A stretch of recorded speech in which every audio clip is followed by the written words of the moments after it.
Today I wanted to spend a little bit of time discussing something that I think everybody in the world of motorcycling or even in modeling can appreciate. The subject is buffing paint. Now, something I've done basically my whole life, maybe except for the time I was in diapers. But I've always liked, in fact I love shiny, polished, high gloss surfaces. It's something I've always been inspired by other people that could do it, especially in the world of modeling or in motorcycles. When you can put that really high gloss finish on something, it just adds a nice dimension to any restoration.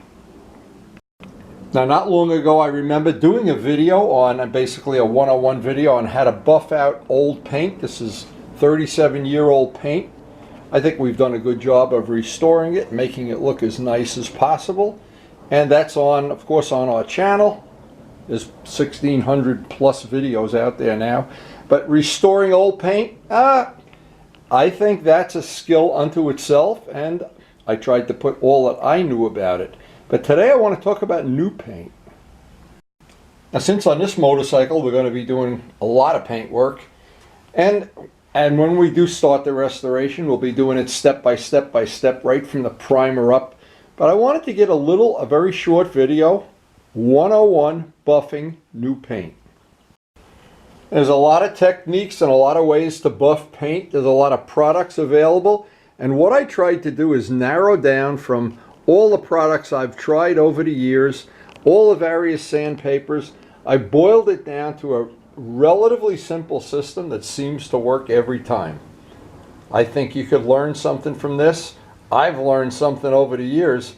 This used to be a lot more difficult in the days of lacquer and DuPont red and white rubbing compound. Now the products are better and the information is on YouTube.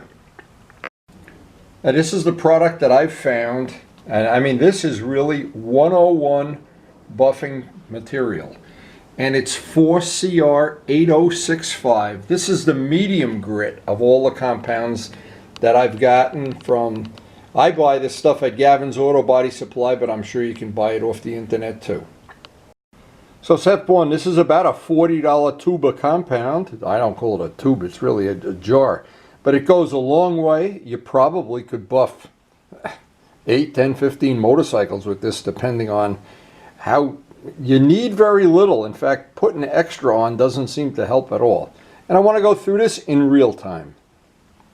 Now on the channel, I also buffed out the wheels of the last bike restoration, the FZR. I buffed out the wheels by hand. But if you're looking to take a little shortcut, sometimes on big flat parts or on, if you're doing a car, the Harbor Freight $15 buffer is a good choice. Now this is our last year's project, the FZR. The wheels were hand buffed, and I think the wheels on this year's project, the 650, are going to be hand buffed also. The technique that I used on those, it's documented on the videos for the restoration. It's called the FZR restoration from last year, and that's good quality information. And I think, to be honest, I've never seen a better set of wheels, and I've seen a lot of wheels in my day. That is a nice set of wheels. And the point is, years ago in the world of modeling, you couldn't get anybody to part with information. It was difficult and it was frustrating for me. And you'd get false information, or once they figured out how to do things, they wanted to share it. Well, I've kind of made my life commitment that I figured anything I was lucky enough to learn from whatever or whoever possible, I'd like to share it. And that's the whole purpose of the Windy U channel and YouTube. And since we're going to be doing gold wheels on our 650, this gives me even another opportunity to share some information. We're even going to be mixing our own gold paint as one of the choices. Okay, the parts we're going to buff today. The paint has been drying up by the heating vent for a few days. The longer you let it dry, the better. I don't like buffing things the next day, even though I know some people say you can do it and they do it. I like letting it dry an extra day, even better, an extra few days. And a sandpaper that's worked well for me in this little system that I use is the 2000 grit. It's Rhino Wet in Dasa. There are other brands. keep in mind, when they say 2000 grit, one brand may be a little coarser than another. This is paper that Mark Morgan found from his supplier. And since he's found it, we've really had good luck with it. Rhino Wet, Redline, Indasa. I don't know what they made in Portugal, of all places. Indasa. Anyway, I don't know where they get the rhinoceros from. Anyway, the whole purpose of it, this is a good quality sandpaper. Now, it would probably be even a little bit better if we had 2000, if we had 2500 or 3000. But it isn't critical, because what we're looking to do is flatten the surface, and then using the compound, the 4CR compound, get out the sanding scratches. So if you understand, this is going to scratch a shiny surface, make it dull. The compound is going to get rid of the scratches and bring back a much nicer gloss, a deeper glow, a nicer gloss.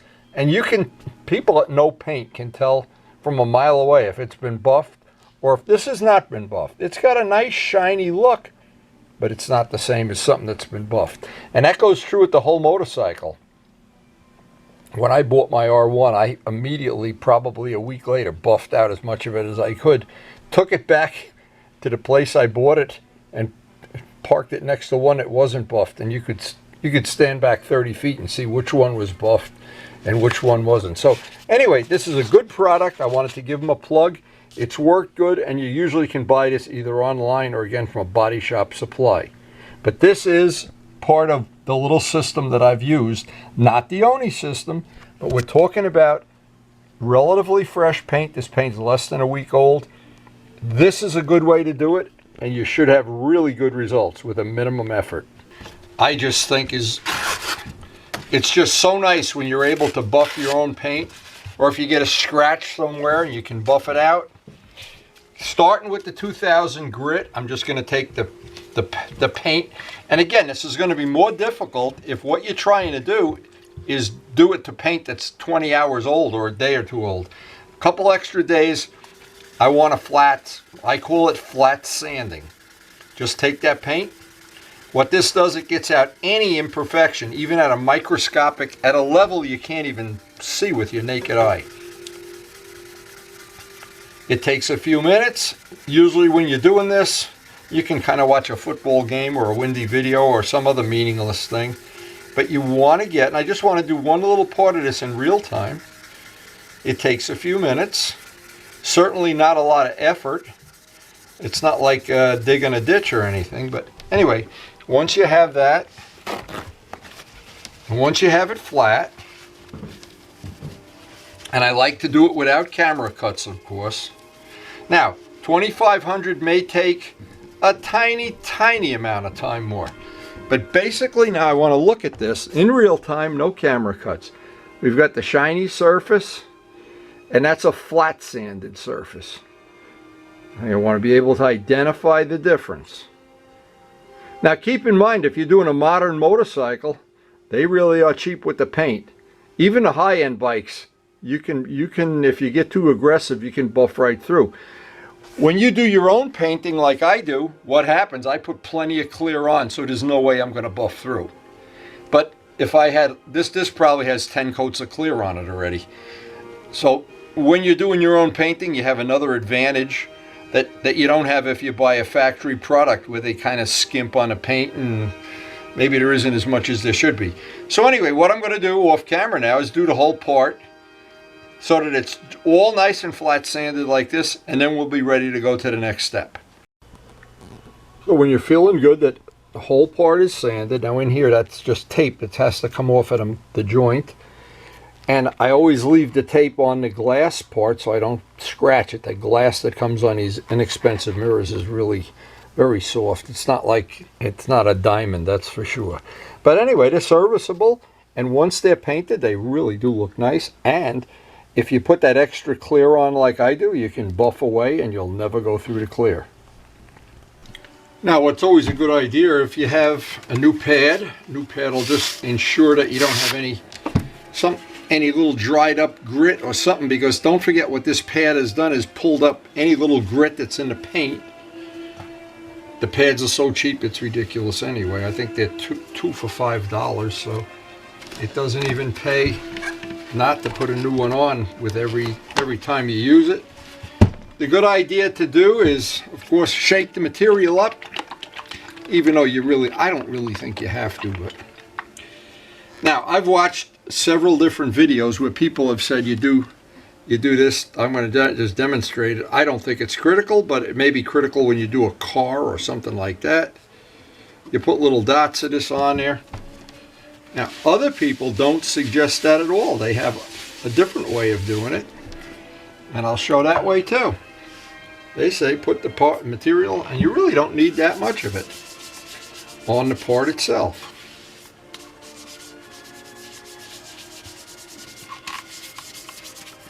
And now the way I found it works for me is just to do one little spot at a time.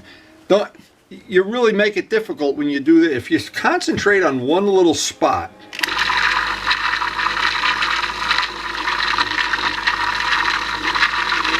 and the best thing I always found, what makes things believable to me, is when I see somebody doing a demo of things on YouTube especially, and they do it without camera cuts.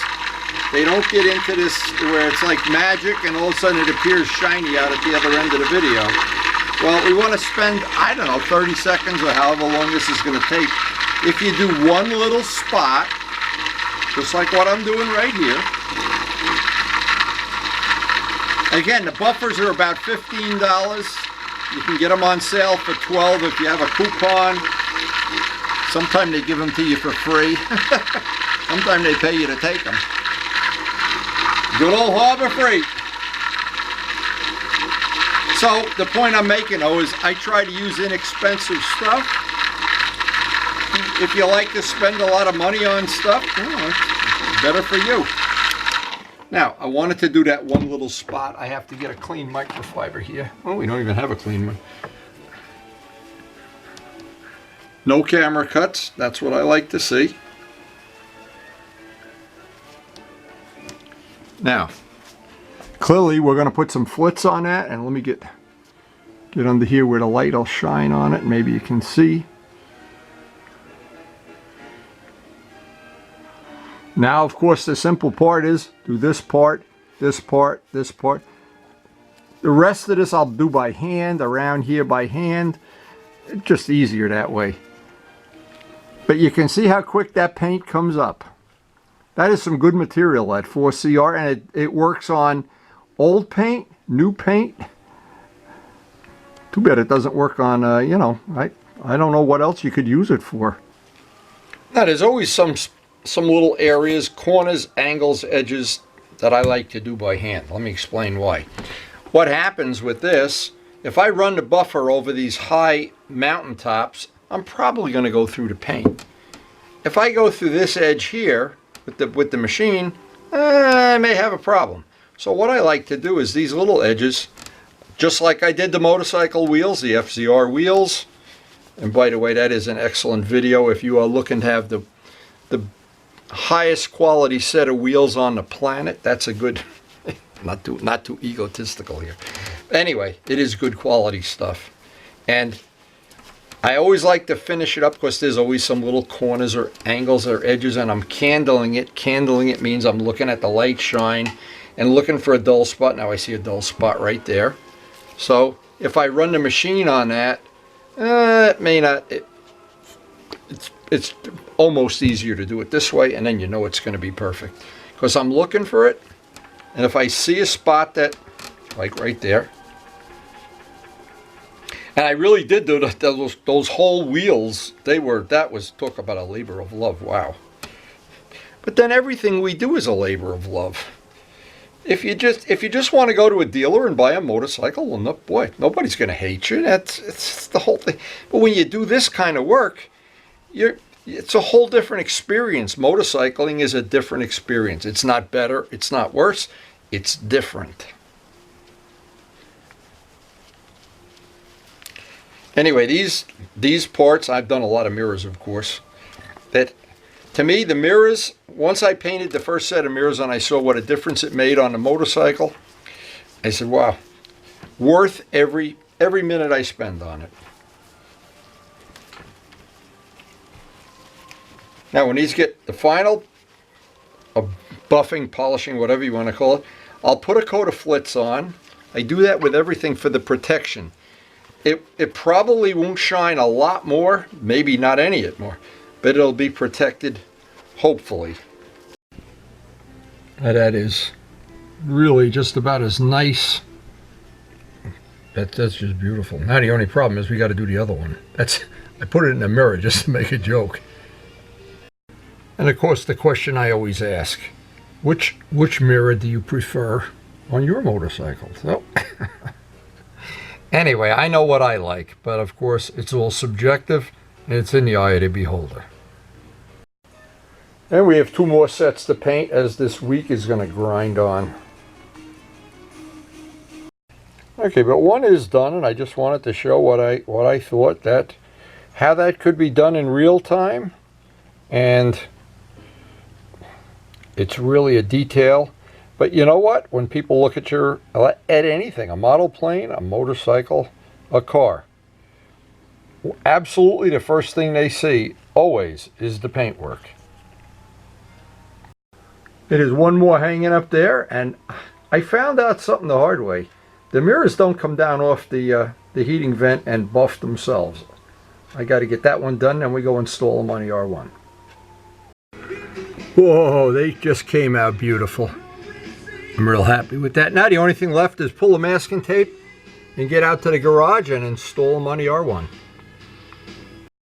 One final tip that might help is what I do. I take a brand new single edge razor, go around the edge, because the paint buildup is thick right at this joint, and when all that tape is pulled off, you have a much nicer joint. That's a really good tip, by the way. Now one thing that's a little strange on this is a 16, not a 17, and I don't want to chew that the nut up when I sock these up. I don't know why they can't make it 17, but all part of it. Luckily, we have a 16. Lucky us. A quick coat of flitz finishes up that installation. What an improvement these mirrors are over the ones that come with the motorcycles. Now, of course, if you're 18 years old and you have a rubber neck like a giraffe, and you enjoy bobbing your head up and down all day long looking to see if they're behind you, your friends, the cops, the IRS, or whatever. But if you don't, real mirrors are a good option. I have not regretted any of the time or money or energy I've spent upgrading all these mirrors. That's set on the Kawasaki. I remember riding that bike with 4 mirrors and saying, what was I thinking all those years? I don't know. Now, I do have to make some block-off plates, but these mirrors, once they're painted, I think they're very attractive. And to me, it really is a big deal that you can see behind you and not see too much of your elbow. And so many situations where you really want to see behind you. Anyway, later this week we have one more of these badges that's going to go up on the nose of the R1. That's already been shipped from Partzilla. But every day that we work on this, we make little detail changes. It just gets more and more comfortable. It gets better and better for me. This bike now just fits me like a glove. So I hope you enjoyed the video, picked up some little information that might be useful on your next restoration, and keep in mind coming soon is going to be that whole 650 restoration, right from the raw metal up. Have some cool ideas. We're going to make our own stickers for the bike with the help of John Pothier, among other things. And we have some good ideas so far, and just like a homogenized quart of milk from all the friends that have given me ideas for that bike. When I'm done, I want that to be one of my special restorations. But then I want them all to be special. And I really do enjoy sharing the information, and hope you'll be part of our family in the future. So thanks for watching.